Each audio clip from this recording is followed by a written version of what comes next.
बच्चों आपको डेटर्स दे रखे हैं ₹4,05,000 और एडिशनल इंफॉर्मेशन में आपको ये गिवन है कि जो डेटर्स हैं ऑफ ₹5,000 वो इररिकवरेबल हो चुके हैं, यानी उनके मिलने की कोई उम्मीद नहीं रही है, इसलिए उन्हें राइट ऑफ कर दीजिए। ठीक है बच्चों। और आपसे ये भी कहा है कि प्रोविजन फॉर डाउटफुल डेट्स आपको मेंटेन करना है at the rate 10% of debtors, वो अंडरस्टूड है। अब प्रोविजन फॉर डाउटफुल डेट्स पहले से कोई नहीं मेंटेन किया जा रहा है, लेकिन वो आगे जाके मेंटेन करना चाहते हैं, आगे के लिए मेंटेन करना चाहते हैं। आपसे कहा गया नेसेसरी जर्नल एंट्रीज बनाइए।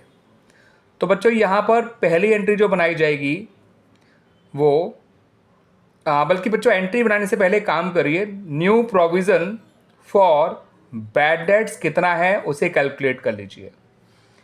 जो डेटर का ओरिजिनल अमाउंट है 4,05,000, उसमें से 5,000 के डेटर्स तो बैड प्रूव हो चुके हैं, तो प्रोविज़न बैड डेट्स पे नहीं बनाया जाता है। जो डेटर बैड हो चुके तो उनको हटा के बनाया जाता है।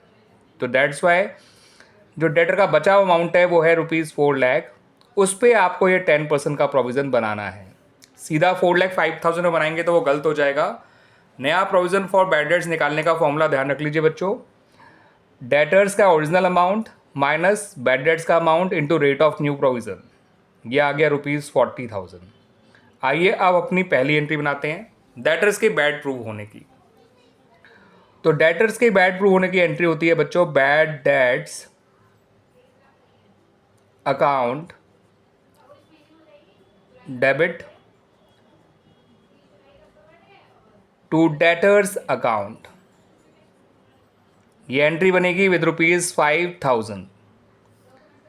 अब सेकेंड एंट्री जब आप बनाएंगे बच्चों, तो सेकेंड एंट्री जब आप बनाएंगे तो इसको आपको क्लोज करना है। अब इसको या तो पुराने प्रोविज़न से क्लोज किया जाता है या फिर रिवोल्यूशन अकाउंट से। अब पुराना प्रोविज़न फॉर डाउटफुल डेट्स तो है ही नहीं, इससे क्लोज करने की गलती बिल्कुल मत करिएगा। नया प्रोविज़न तो बैड डेट्स होने के बाद बनाया गया है, उससे पहले हमारे पास पुराना प्रोविज़न था, लेकिन फिलहाल वो भी नहीं था इस क्वेश्चन में। तो ये सारा का सारा बैड डेट्स फर्म को रिवोल्यूशन अकाउंट में डाल के क्लोज करना होगा। तो रिवोल्यूशन अकाउंट को डेबिट करिएगा, आप यहाँ पे पूरा नाम लिखिएगा, टू बैड डेट्स अकाउंट। ये पूरा 5,000 आपको रिवोल्यूशन अकाउंट में डाल के क्लोज करना होगा। और अभी एक काम और बाकी है, जो फर्दर प्रोविज़न क्रिएट करना है आपको। भाई आमतौर पे क्या होता है, हम नया प्रोविज़न और पुराने प्रोविज़न का डिफरेंस जो है वो फर्दर क्रिएट करते हैं, लेकिन new provision for doubtful dates यहाँ तो है ₹40,000 और old provision for doubtful dates तो है ही नहीं, शुरू से ही नहीं है।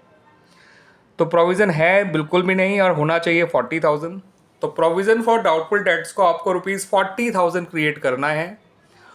तो जब आप प्रोविज़न फॉर डाउटफुल डेट्स को ₹40,000 क्रिएट करेंगे तो ये भी आपके लिए नुकसान है, प्रोविज़न का क्रिएट करना फर्म के लिए नुकसान होता है। तो revaluation account debit to provision for doubtful debts account, आप लोग पूरा नाम लिखिएगा बच्चों, ऐसे गलती मत कर दीजिएगा। ठीक है, मैं तो आपको समझा रहा हूँ बट आपको एग्ज़ाम में करके आना है, और आपको एग्ज़ाम में जब करके आना है तो पूरा नाम लिखना है और प्रॉपर जर्नल का फॉर्मेट बना के ये सारी एंट्रीज बनानी है। ये काम वर्किंग नोट में करना है, ये काम वर्किंग नोट में करना है। ठीक है बच्चों, तो उम्मीद करता हूँ कि आपको ये क्वेश्चन का सॉल्यूशन अच्छी तरह से समझ में आ गया होगा।